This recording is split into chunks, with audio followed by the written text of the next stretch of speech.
Bueno, buenos días de mi parte. Ante todo, gracias por poder estar acá presentes en el taller para hablar de un tema tan importante como es la responsabilidad civil. Y tengo una buena y una mala.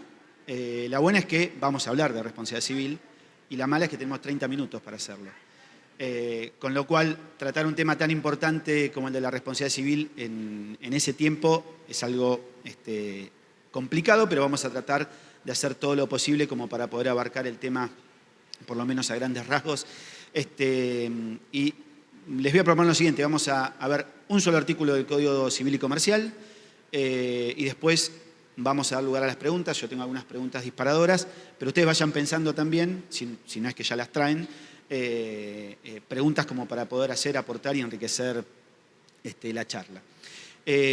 Cuando hablamos de responsabilidad civil, hay un marco rector que es el Código de Fondo, el Código Civil y Comercial, que es el que enmarca en forma acabada el origen de la responsabilidad, los alcances, los límites.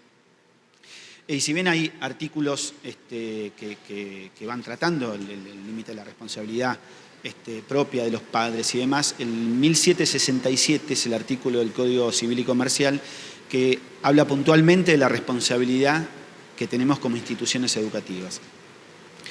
Entonces vamos a leerlo, a tratar de comentarlo, y a partir de ahí surgen infinidad de situaciones que también las vamos a ir tratando en el tiempo que tenemos.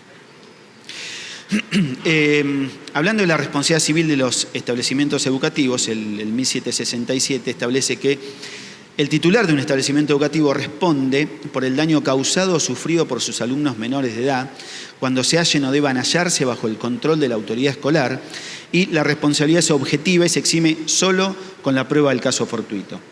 El establecimiento educativo debe contratar un seguro de responsabilidad civil de acuerdo a los requisitos que fije la autoridad en materia aseguradora, y termina diciendo que esta norma no se aplica a los establecimientos de educación superior o universitaria.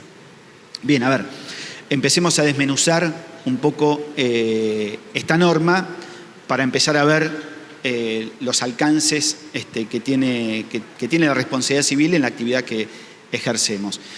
Primero pone en cabeza del titular, el titular de un establecimiento educativo, titular, entidad propietaria, tenga la forma jurídica que tenga, sea una sociedad de cualquier tipo, una congregación religiosa, pone en cabeza del titular la responsabilidad y fíjense que establece que responde. Cuando hablamos de responsabilidad objetiva nos referimos a esto. Responde de movida, o sea, acá se invierte la carga de la prueba que habitualmente se tiene.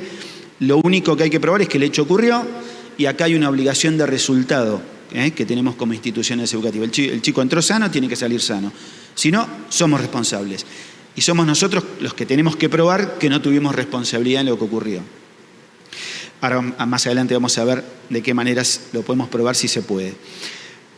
Con lo cual, respondemos por el daño causado o sufrido. Habitualmente cuando pensamos en los accidentes que tienen los chicos, pensamos en los daños que los chicos sufren. Pero en los daños que los chicos causan, también somos responsables. Y continúa diciendo que los daños causados o sufridos por sus alumnos menores de edad. Yo calculo que a esta altura todos conocemos a partir de qué edad se obtiene la mayoría de edad, que es a partir de los 18 años, con lo cual, de todo lo que les pase a los menores, la ley presume la culpa, tenemos una responsabilidad objetiva. No quiere decir que no seamos responsables por los mayores de edad, pero es otro tipo de responsabilidad que después, si nos da el tiempo, la vamos a desarrollar. O sea, hasta acá somos conscientes de todo lo que le pasa a los chicos y todo lo que causen los chicos. De todo eso, la ley pone en cabeza nuestra la responsabilidad. Por ejemplo, a ver, si estamos en una situación, en un aula donde el docente no está o está haciendo cualquier otra cosa y los chicos se empiezan a pelear. Uno daña al otro, con lo cual es un alumno nuestro que sufre un daño y también es un alumno nuestro que lo causa, con lo cual la responsabilidad es total. ¿Qué pasa si en el fragor de la pelea tira una silla por la ventana y le pega a un peatón que estaba circulando por la vereda. No tenemos ningún tipo de relación con el tercero que está sufriendo el daño, pero es un alumno nuestro que lo causa, con lo cual somos responsables. ¿Qué pasa si ese peatón sobrevive al sillazo y revolea otra vez la silla para adentro y le pega a otro chico que no tenía nada que ver? Es un daño que está causando un tercero que no tiene relación con el establecimiento, pero lo está sufriendo un alumno nuestro, con lo cual somos responsables también. ¿Y en qué momento somos responsables por los alumnos de menor de edad? Cuando se hallen o deban hallarse bajo el control de la autoridad escolar. Y esto es fundamental, el deban hallarse se agregó con la reforma, con la unificación del Código Civil y Comercial, pero acá enmarca en forma clara cuándo comienza la responsabilidad y también cuándo termina la responsabilidad que tenemos con los chicos. Obviamente cuando se hallen bajo el control de la autoridad escolar es algo que lo podemos ver con claridad, pero cuando establece que deban hallarse, pone el supuesto, por ejemplo, ¿qué pasa si un chico ingresó al establecimiento y a mitad de la mañana se escapó y anda por la vía pública en un horario que debería estar bajo nuestra responsabilidad, pero no lo está? Entonces, obviamente que somos responsables de esa situación también. ¿Cuándo comienza la responsabilidad? ¿Cuándo comienza nuestra responsabilidad en el cuidado de nuestros alumnos? En principio, tenemos claros que obviamente cuando comienza el horario prefijado en los horarios habituales de clase, los chicos ingresaron, están bajo nuestra responsabilidad. Ahora, ¿qué pasa si los chicos ingresan antes al establecimiento? Y estamos aceptando la guarda jurídica de ese menor con anterioridad al horario prefijado. Fíjense que el código no establece horario, sino mientras se hallen. Si nosotros aceptamos antes esa responsabilidad, obviamente que somos responsables y tenemos que responder. La responsabilidad es objetiva, es esto que estamos hablando, que la ley presume la culpa, y se exime solo con la prueba del caso fortuito. Y el caso fortuito, la verdad que no es fácil de probar. El caso fortuito es todo aquello que no pudo preverse o que previsto no pudo evitarse. En la práctica, probar alguna cuestión así no es nada fácil, con lo cual la responsabilidad es muy grande por la actividad que tenemos. Y continúa diciendo que el establecimiento educativo debe contratar un seguro de responsabilidad civil de acuerdo a los requisitos que fije la autoridad en materia aseguradora, que en este caso es la Superintendencia de Seguro de la Nación. Esto no está reglamentado, con lo cual la autoridad no ha fijado nada. Con tener una simple póliza básica estoy cumpliendo con la ley, pero la verdad que no me estaría cubriendo. Como estamos viendo, la responsabilidad es muy grande y obviamente cuanto mayor cobertura nos pueda dar el seguro que estamos obligados a contratar, obviamente va a ser mejor para nosotros. Estamos obligados a contratar un seguro de responsabilidad civil. Las pólizas de responsabilidad civil actúan frente a los reclamos formales que tenemos por los accidentes o los hechos que puedan ocasionar un reclamo. Pero obviamente desde el momento del accidente hasta el momento del reclamo puede pasar mucho tiempo, pero hay cuestiones antes de las que nos tenemos que hacer cargo, como es toda la parte de la atención médica del chico. O sea, producido el accidente, no solamente la atención y el traslado, sino atender médicamente a ese chico con lo que requiera, sea internación, cirugía, prótesis, lo que fuera. Obviamente que somos responsables de esa situación también. No estamos obligados a contratar un seguro para eso, pero nos tenemos que hacer cargo y les puedo asegurar que hoy la parte de la atención de gastos médicos y farmacológicos en un prestador, estamos hablando de varios millones de pesos en el común de los casos, con lo cual es algo que tenemos que prever para cubrirlo también. De paso, si van surgiendo consultas, no esperemos al momento de las preguntas, pueden levantar la mano y les acercan un micrófono. Y bueno, y finaliza diciendo que esta norma no se aplica a establecimientos de educación superior universitaria.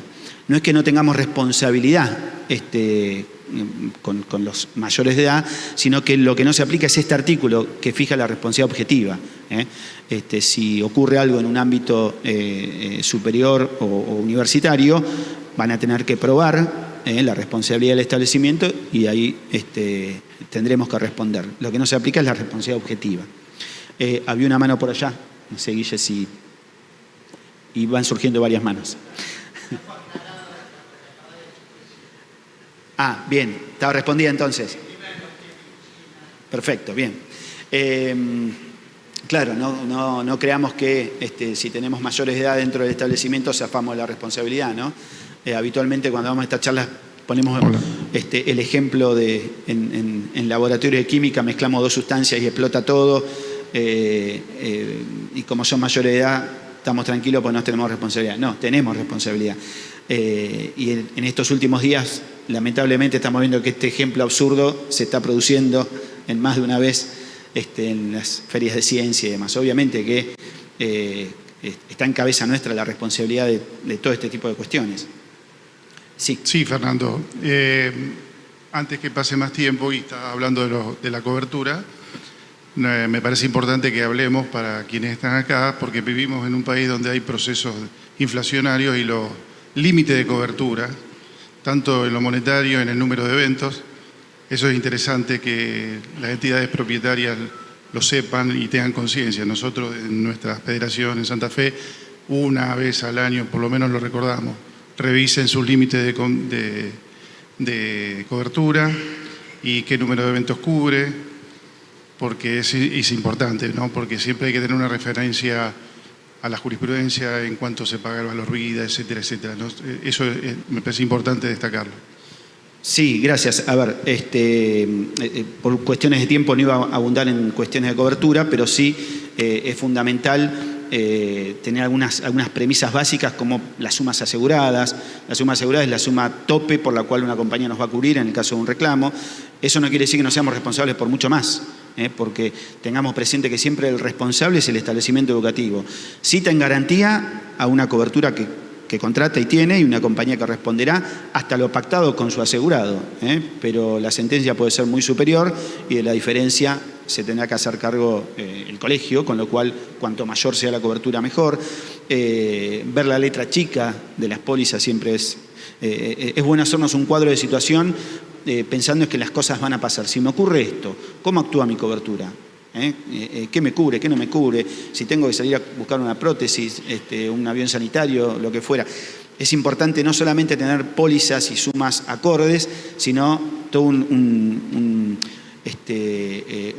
una asistencia en favor de la accidentología, en el sentido de tener un protocolo, bueno, ¿a quién llamo? ¿Quién se hace cargo de esto? ¿Cómo? Porque cuando ocurren las cosas estamos volando de los nervios, la situación nunca es grata y tenemos poco tiempo para pensar. Pero si tenemos ya el cuadro de situación resuelto, sabemos cómo actuar. Y es fundamental que no haya sublímites en las sumas aseguradas, es fundamental ver el caso de la franquicia, es importantísimo los viajes egresados no lo va a cubrir ninguna compañía, pero sí los viajes de estudio. Pero puede haber actividades dentro de esos viajes de estudio que no tengan cobertura. Entonces es importante, la póliza va a decir que el viaje de estudio está cubierto, pero ¿qué pasa si dentro del viaje de estudio hago cabalgata, rafting, cuatriciclo, esquí?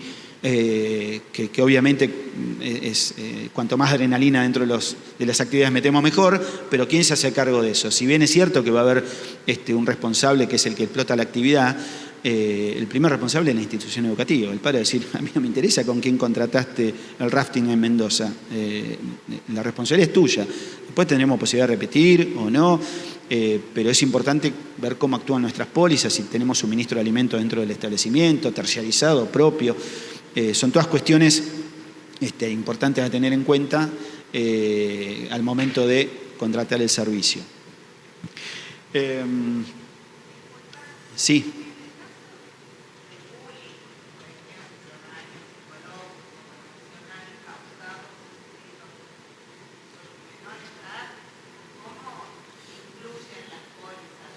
Bien, buena pregunta. No sé si todos escucharon, pero la pregunta habla sobre el tema del bullying, que justamente ayer tratábamos en una charla en el stand. A ver, el bullying es el daño moral que no proviene de un accidente. La palabra bullying, así textualmente, no está tipificada dentro de las pólizas, pero sí el daño moral que no proviene de un daño físico no está cubierto por ninguna póliza. Ese es un gran tema los más memoriosos recordarán que allá por el año 2014 logramos que una compañía pueda cubrir esto. El tiempo que duró fue fantástico. Después, por cuestiones más que nada políticas, la superintendencia cortó las coberturas, pero realmente en la práctica es hoy un riesgo que el establecimiento tiene, es un riesgo por el cual el establecimiento tiene que responder, pero no existen coberturas. Es algo totalmente injusto porque tener una actividad, estar expuesto a un riesgo y no poder cubrirse, la verdad, no tiene demasiada lógica. Desde esa época, desde el año, esto surgió en agosto de 2014, se iniciaron las coberturas, en abril de 2015 se cortaron, pero desde ese momento no paramos de insistir como para que nuevamente se puedan volver a tener ese tipo de cobertura, porque, reitero, el riesgo es real. La cobertura, obviamente el daño moral que proviene de un daño físico, sí está cubierto. Si un chico tiene una fractura de brazo y queda con algún tipo de incapacidad, dentro del reclamo va a venir el lucro cesante, va a venir el daño moral, digamos, cuestiones que agrandan el monte indemnizatorio, y eso sí está contemplado, pero el daño moral puro no. Entonces, obviamente, no es fácil para una compañía que tiene una serie de recaudos en cuanto a las condiciones de esa cobertura, pero probado el hecho, los colegios tienen que responder y debería haber coberturas para esto. La realidad es esa.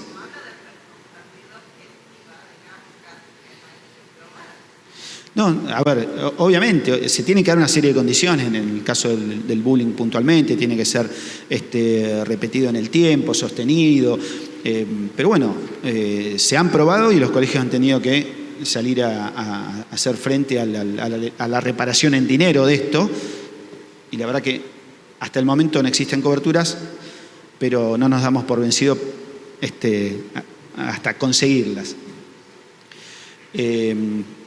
Bien, bueno, a ver, hay algunas preguntas disparadoras. Por ejemplo, ¿puedo trasladar a un menor en el caso de accidente si un padre se opone a ello? ¿Y en qué casos? A ver, recordemos que los padres obviamente conservan la responsabilidad parental, lo que antes era la patria potestad. Lo que nos otorgan es la guarda jurídica de ese menor. Entonces, ¿qué pasa si hay un accidente? Llaman al servicio de emergencia, viene el médico y dice hay que trasladarlo. Llamamos al papá y el papá dice, ni se te ocurra tocar a mi hijo hasta que yo llegue. A mi hijo no lo mueves hasta que yo llegue. Yo soy el padre, tengo la patria potestad, responsabilidad parental, y aparte soy juez federal y te caigo con todo el peso de la justicia encima. ¿Qué hacemos? ¿Lo movemos, no lo movemos?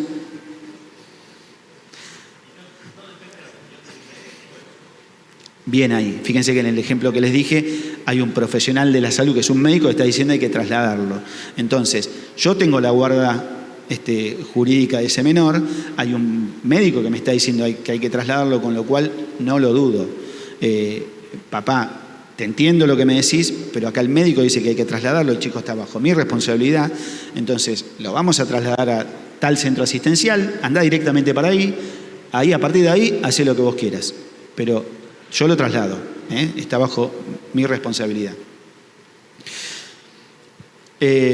Bueno, lo mismo, si un alumno se accidenta, llamo al médico del establecimiento o al profesional que el padre me indica. Es bueno, tanto como a quién llamo como a dónde lo traslado, que nosotros tengamos prefijado, cuando los matriculamos, les podemos decir, en el caso de accidente, a dónde van a ser trasladados.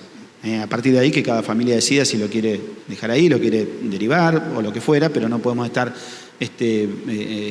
dando el gusto a 500 familias a trasladarlo a todos lugares distintos, pues sería en la práctica, nos volveríamos locos. Pero bueno, cumplimos con nuestro deber de cuidado, obviamente dar la atención y contención en algún centro médico o lo que fuera, y a partir de ahí los padres decidirán. ¿Cuánto tiempo debo esperar en el caso de menores que no son retirados por sus padres al finalizar la actividad diaria y luego qué hago? ¿Esto les pasó alguna vez? Todo el tiempo. Bueno, ¿qué hacemos? ¿Hasta dónde va nuestra responsabilidad? ¿Tenemos un límite horario dentro del cual somos responsables? Fíjense que volviendo al 1767, establecía de mientras se hallen o deban hallarse. Mientras el chico está bajo nuestra responsabilidad, seguimos siendo responsables hasta que efectivamente el padre no recupera la guarda de ese chico. Con lo cual, no importa el horario en el que sea, vamos a seguir siendo responsables y ya a esta altura calculo que tendremos protocolos de qué hacer si estas cosas suceden, ¿no? Hay situaciones extremas, pero bueno, deberíamos tenerlo claro de que nuestra responsabilidad no cesa hasta que efectivamente no entregamos los chicos a los padres. A los padres o a quien los padres autorizaron a que sean retirados. ¿Qué medicamentos podemos suministrarles a los chicos? Miguelito, vos has estado ya en las charlas. Bien. Bien, ninguno, sí. Sí. A ver, ahí te acerca el micrófono, así todos escuchamos. Es con respecto a las autorizaciones que a veces firman los padres, sobre todo para los chicos de 5º y 6º grado, para salir en el horario de salida habitual de la escuela, para irse solos y ellos los esperan, comillas, en las esquinas. A veces te llaman y te dicen, hoy que no salga porque llego tarde, o vemos a algún chico dando vueltas y lo mandamos a la escuela de nuevo. Eso se puede hacer porque a mí la verdad que es como un gris que se instaló en la escuela, pero como representante legal me preocupa, sobre todo porque los chicos, muchas veces los padres llegan muy tarde, los chicos están solos en la calle, entonces sigo teniendo, el padre me está diciendo que puede salir, ahí hay de alguna forma un traslado de esa responsabilidad, y también pongo en la pregunta, hay muchos alumnos de secundaria, hermanitos de esos de primaria, que los vienen a retirar, son menores de edad, y a veces tenemos una confrontación bastante importante con los padres porque ellos insisten en que los pueden retirar y para nosotros es un gris también. Eso. Bien, a ver, ¿a partir de qué edad nosotros dejamos que los chicos se retiren solos? Es una cuestión que cada institución la tiene que manejar. Obviamente, Pablo, corregime, no hay una reglamentación que esto lo establezca. Obviamente nos tenemos que manejar con el mayor deber de cuidado y el sentido común. No vamos a dejar a salir chiquitos de inicial solos, pero una vez que nosotros tenemos fijadas las edades a partir de las cuales los padres los pueden autorizar a retirarse solos y los padres lo autorizan, se pueden ir solos. Ahora bien, cada caso es el caso y su circunstancia. Si nosotros los autorizamos a retirarse solos y en el ejemplo que me diste vemos que están en las inmediaciones mucho tiempo después, que corren algún tipo de riesgo y los llamamos y los ingresamos de vuelta para cuidarlos, está perfecto y vamos a ser responsables de esos chicos hasta que los padres realmente los vengan a retirar. Y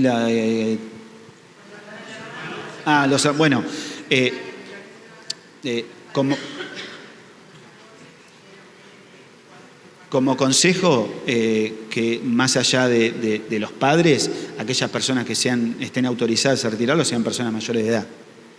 Y ahí ya nosotros mismos ponemos límites a que estos hermanos adolescentes, preadolescentes no los retiren. ¿Qué medicamentos podemos suministrar? Ninguno.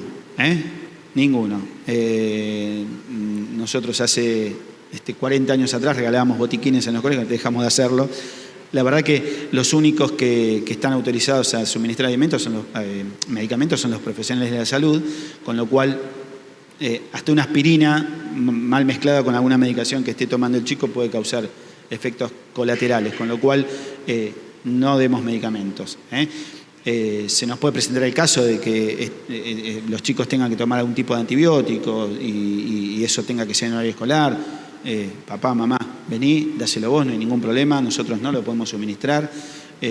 Tratá de que los horarios no coincidan con el horario de colegio. Siempre que pongamos por delante la integridad de los chicos, vamos a tener la autoridad suficiente como para plantarnos y exigir que estas situaciones no se den. Sí. Buenos días. En mi caso ya pasó, ya se solucionó, pero bueno, viene el caso. Cabe aclarar, soy mamá de hija asmática. Yo soy profe de geografía, los llevé a los chicos a humedales, a los humedales del sur, chicos de primer año. Un nene empezó con falta de aire, o sea, uno mamá de hijos asmáticos ya lo escuché, entonces lo senté más cerquita que yo. De hecho, terminó siendo UPA, como un bebé, UPA mío. Dije, ¿trajiste el salbutamol? No, profe. Me fijé en todas las fichas, había 7 asmáticos. ¿Quién trajo el Ventolin? Ninguno. Entonces, ahí empieza a lidiar, ¿no? No lo puedo medicar con la mamá que necesitaba darle el Ventolin. Bueno, lógicamente desvié la traffic. Estábamos entre Alejandro Roca y la Carlota. Nosotros íbamos hasta la Helvecia. Así que nos metimos en la Carlota, compré un Ventolin y se lo di. O sea, me ganó la mamá. O sea, ¿me salió bien? Sí, me salió bien. El nene, bueno, terminó su jornada, llegamos, la mamá lo retiró, ni gracias me dijo. O sea, le devolví el chico no morado, digamos, y ni gracias me dijo. Lógicamente que a la ley yo sé que hice mal, porque no le tendría que haber administrado el Ventolin, pero ese chico llegó casi sin aire al centro médico, ¿no? No, o sea, a ver, yo te diría que hiciste fantástico. O sea, cuando establecemos en este caso de que no tenemos que suministrar ningún tipo de medicamento, estamos hablando de una regla general. Ahora, hay situaciones, si yo digo, a ver, no le puedo suministrar y no voy a que el chico se muera. Obviamente que lo voy a atender y voy a poner todo de mí para solucionar una situación. Porque de última estaré causando un mal por evitar un mal mayor. Entonces estoy eximido de cualquier tipo de pena que me pueda caber por algo que hice. Siempre está primero, obviamente, la vida y la salud de los chicos. Si lo podemos evitar, lo evitamos. Ahora, si estamos en una situación, en una salida, en un campamento, y es una situación de emergencia, y actúo como, esto lo venimos diciendo hace muchos años en todas las charlas, como actuaría un buen padre de familia. Me ocupo, obviamente, estuviste perfecto. O sea, hay que solucionar esa situación. De padres irresponsables estamos llenos. Claro, ese es el tema. O sea, de 7 chicos asmáticos no tenían ningún Ventolin en la traffic. Bueno, por ejemplo, ese es el tema. Este es un buen punto también para que nosotros le peguemos una leída a las autorizaciones. Hay muchos chicos que tienen algún tipo de condición física limitante para la actividad y los padres la pueden mandar igual. Los aptos, esto también se aplica para los aptos que les pedimos que traigan. De acuerdo a la actividad que vamos a hacer, qué tipo de apto vamos a pedir, si cuando vienen los aptos médicos alguien los lee porque por ahí tienen alguna limitación, porque obviamente eso compromete nuestra responsabilidad porque estamos dando esa actividad. Pero cerrando, actuaste muy bien, excelente. Sí. ¿Se sugiere, aunque hagamos acta? ¿Cómo, perdón? Siguiendo con el mismo tema de la medicación, Sí. si hacemos acta en donde la familia nos autoriza, por ejemplo, tenemos un caso de un niño que toma una medicación por su condición de manera habitual y en el horario de jornada, o sea, el niño jornada completa y está en ese horario en la escuela. Con acta firmada de por medio, ¿tampoco se sugiere? A ver, hay situaciones y situaciones. Si hay un chico que es crónico y tiene que tomar una medicación y él la trae y la toma, y está autorizado por los padres, cuando menor intervención tengamos nosotros, en menor medida vamos a estar comprometidos con la situación, porque no sabemos si lo que nos traen es realmente el medicamento que el chico tiene que tomar y no está o adulterado, o cambiado, o equivocado, o lo que fuera. Si el chico no lo toma por sus propios medios y necesita nuestra asistencia, recomendación, mamá, acércate vos en el momento que lo tenga que tomar y suministrarlo, nosotros no podemos. Si el chico lo toma solo, por ahí ni nos enteramos, porque va al baño y toma la medicación y es otro tipo de cuestión. Pero si nosotros tenemos que intervenir para suministrársela, el consejo es no. Y volvemos a los casos excepcionales, donde estamos en lugares aislados y demás, son casos de excepción. Pero si hay alguien que si la tiene que suministrar, es preferible que nosotros comprometamos a la familia que se ocupe de eso y no que nos derive esa carga. Porque si sale todo bien, fantástico. Ahora, si nos tenemos que ver en tribunales por esa cuestión, no nos causa ninguna gracia. Sí.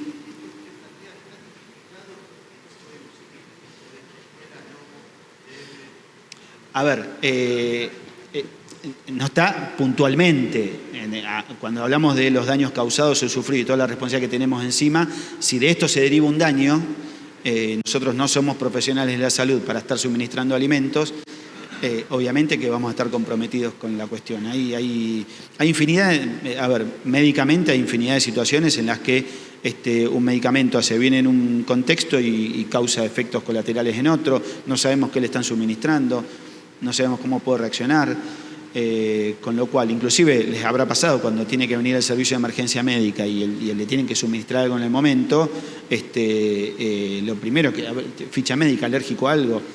Está bien que hoy los servicios de emergencia cada vez se comprometen menos y trasladan más que otra cosa, pero cuando tienen que resolver el tema en el lugar, el médico tiene que saber con qué cuadro se encuentra, porque si le tiene que inyectar algo urgente y es alérgico a esa cuestión o lo que fuera, está agravando la situación.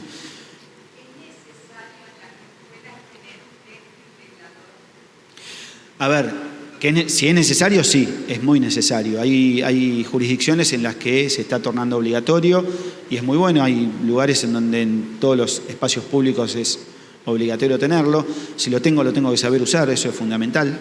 Pero si en la jurisdicción todavía no es obligatorio, el consejo es tenerlo. Eso puede salvar una vida. Y hoy los aparatos vienen con una guía muy práctica, te dice qué hacer, con lo cual no es difícil, sí requiere un breve entrenamiento, pero es muy bueno tenerlo. Sí. Con los chicos diabéticos corre las generales de la ley en cuanto a si son insulinodependientes o no, si volvemos al tema si tienen que ser inyectados en el momento. Si nosotros sabemos que tenemos un chico diabético, deberíamos estar preparados para resolver una situación de emergencia, porque el conocer nos compromete. Entonces, es muy bueno estar preparado para ese tipo de situaciones. Porque, reitero, el hecho de entre hacerlo y no hacerlo, es entre la vida y la muerte está la cuestión, con lo cual es súper necesario. Sí.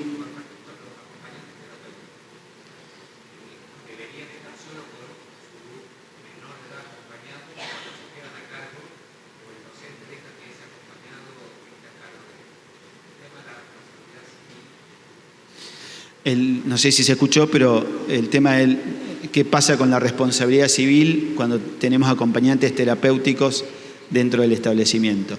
En principio la responsabilidad está en cabeza de la institución educativa. Podrá haber solidaridad en la responsabilidad o no, pero la ley presume la culpa del establecimiento. Que yo pueda culpar al acompañante terapéutico de algo que le ocurrió al chico, y lo voy a tener que probar. La realidad es esa.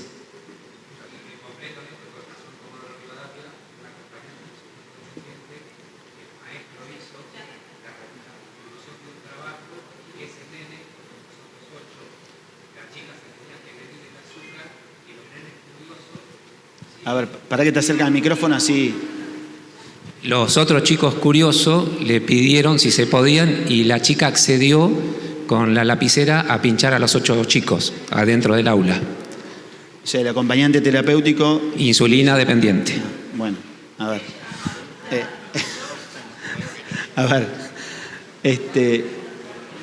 La primera pregunta que se me ocurre es, en todo este proceso no había ningún docente.